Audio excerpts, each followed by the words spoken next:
ગોરક્ષનાથ મંદિરમાં મૂર્તિ ખંડિત થવાના મામલે જગતગુરુ વાસુદેવાચાર્યજી મહારાજની પ્રતિક્રિયા આવી છે। સનાતન ધર્મને ઝુકાવવાનો પ્રયાસ થઈ રહ્યો છે, પરંતુ સનાતન ધર્મ ક્યારેય ઝૂકશે નહીં। તેમણે આ ઘટનાને ધર્મની હાનિ ગણાવી છે, તો મૂર્તિઓને સનાતન ધર્મની સંપત્તિ ગણાવી છે।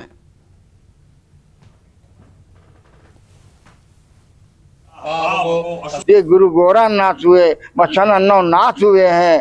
ये भगवान का स्वरूप था, भगवान शंकर का स्वरूप है। इसे नाथों में ये प्रकार से बहुत ही अनिष्ट हुआ, नहीं करना चाहिए था। અમદાવાદના નરોડામાં નબીરા બન્યા છે બેફામ। જાહેર રસ્તા પર યોજી ડર્ટી ડાન્સ પાર્ટી। જન્મદિવસની જાહેરમાં ઉજવણીનો વિડીયો વાયરલ થયો છે। મહિલા સાથે રસ્તા પર અશ્લીલ ડાન્સ। પુત્રના જન્મદિવસની ઉજવણી જાહેરમાં કરી હતી। વિડીયો સરદારનગર વિસ્તારનો હોવાનું સામે આવ્યું ને વિડીયો વાયરલ થતા પોલીસે ફરિયાદ નોંધવાની તજવીજ હાથ ધરી છે।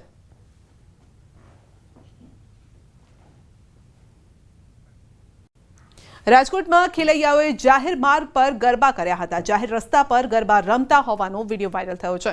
150 ફૂટ રિંગ રોડ પર ખેલૈયાઓએ ગરબા કર્યા અને જો કોઈ અકસ્માત સર્જાય તો જવાબદાર કોણ? અગાઉ આ રોડ પર યુવાનોએ બાઇક પર સ્ટન્ટ પણ કર્યા હતા।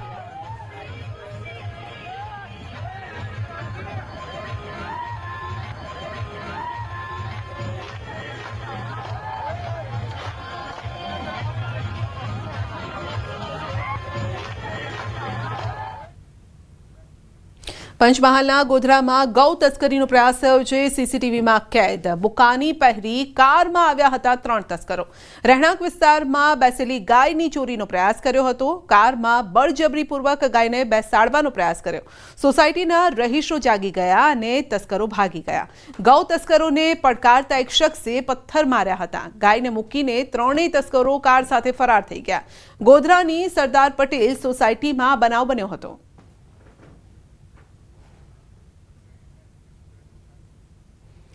સંતરામપુરની બેંક ઓફ બરોડામાં 3.35 કરોડના પાર્સલ લોન કૌભાંડનો પર્દાફાશ થયો છે અને ત્યારે ડુપ્લિકેટ કાગળો બનાવી પર્સનલ લોન આપવાના મામલે બેંક મેનેજરની સંડોવણી સામે આવતા તેની ધરપકડ કરાઈ છે।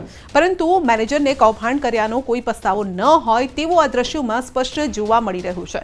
બેંક મેનેજરના મીડિયા સમક્ષ અલગ જ તેવર દેખાયા હતા, જાણે તેણે આ કૌભાંડ કરી ખૂબ સારું કામ કર્યું હોય તેમ તેણે સીન સપાટા પણ કર્યા। તો પોલીસે મેનેજર ભૂપેશ પુરોહિતને કોર્ટમાં રજૂ કરી 3 દિવસના રિમાન્ડ મેળવ્યા। આ કેસમાં 35 લોકોની સંડોવણી સામે આવતા ગુનો નોંધાયો છે। પોલીસે 19 આરોપીઓની ધરપકડ કરી છે। દિવાળી પહેલા સુરત પોલીસ એક્શનમાં છે। રહેણાંક વિસ્તારોમાં ગેરકાયદેસર રીતે ફટાકડાના ગોડાઉન બનાવનારની ધરપકડ કરાઈ છે। પોલીસે મનોજ ચતુરભાઈ દેવી પૂજક નામના વ્યક્તિની ધરપકડ કરી। અમરોલી કોસાડ આવાસમાં ગેરકાયદેસર રીતે ફટાકડાનો સંગ્રહ કરવામાં આવ્યો અને પોલીસે 8.5 લાખથી વધુના ફટાકડા જપ્ત કર્યા છે।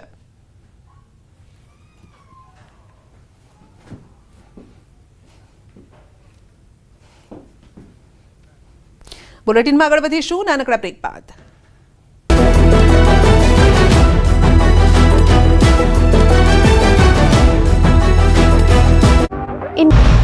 ગુજરાત માથેથી મોટી આફત ટળી।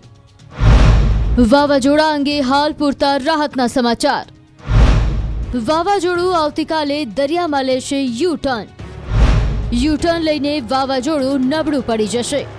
અરબ સાગરમાં સર્જાયેલા ગંભીર ચક્રવાત શક્તિ અંગે ભારતીય હવામાન વિભાગ દ્વારા આગાહી કરવામાં આવી છે કે 6 ઓક્ટોબરે ગુજરાત તરફ શક્તિ વાવાઝોડું યુ-ટર્ન લેશે।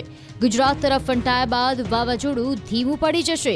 હાલ શક્તિ નામનું આ વાવાઝોડું ઓમાન નજીક પહોંચ્યું છે અને તે આવતીકાલે યુ-ટર્ન લઈને ગુજરાત તરફ ફંટાશે। જો કે હવામાન વિભાગના મતે યુ-ટર્ન લીધા બાદ આ વાવાઝોડું નબળું પડી જશે। હવામાન વિભાગના મતે આજથી 5 દિવસ ઉત્તર ગુજરાતમાં ભારે વરસાદ થઈ શકે છે, તો કેટલાક ભાગોમાં હળવા ઝાપટા પડી શકે છે। જો કે 8 ઓક્ટોબરે દ્વારકા, જામનગર, પોરબંદર, સુરત, નવસારી અને વલસાડમાં મધ્યમથી ભારે વરસાદની શક્યતા છે।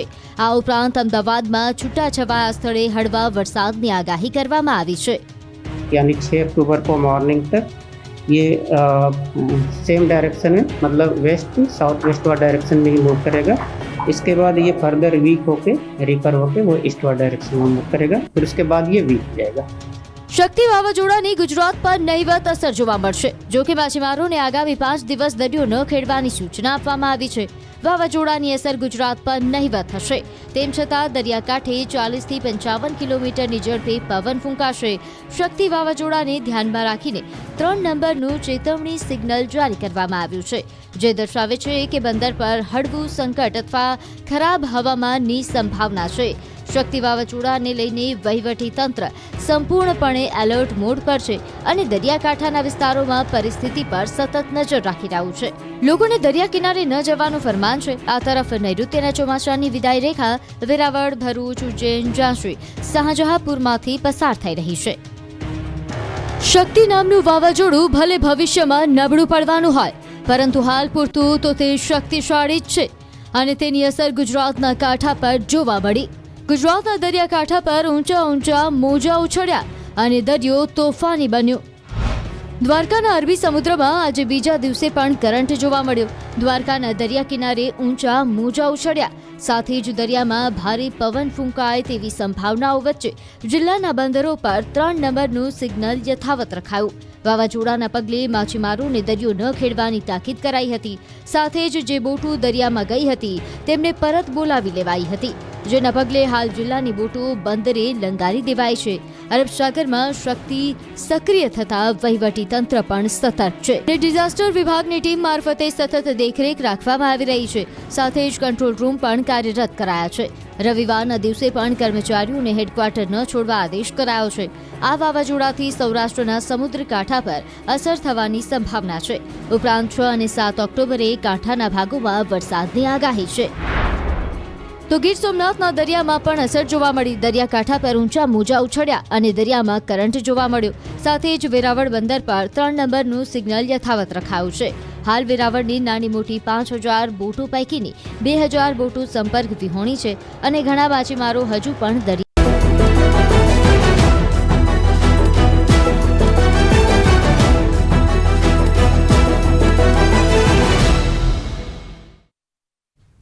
ભરૂચમાં દૂધધારા ડેરીના ચેરમેન બન્યા છે ઘનશ્યામ પટેલ. ફરી એકવાર ડેરીના ચેરમેન ઘનશ્યામ પટેલ બન્યા છે. સર્વસંમતિથી ઘનશ્યામ પટેલ ચેરમેન બન્યા છે. વાઇસ ચેરમેન તરીકે સંજયસિંહ રાજની વરણી કરવામાં આવી છે.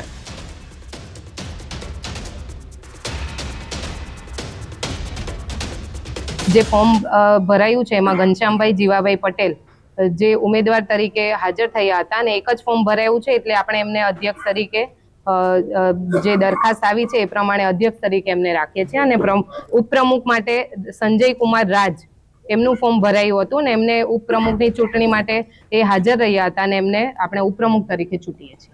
અમારા ભરૂચ જિલ્લા ભારતીય જનતા પાર્ટીના પ્રમુખ મુરબ્બી શ્રી પ્રકાશભાઈ તરફથી અમને ખૂબ સારો સહયોગ મળ્યો છે અને પ્રમુખ તરીકેની જે જવાબદારી મળી છે અમે ખૂબ સરસ રીતે એને નિભાવીશું. બોટાદ માર્કેટયાર્ડમાં કડતો કરી ખેડૂતો સાથે લૂંટ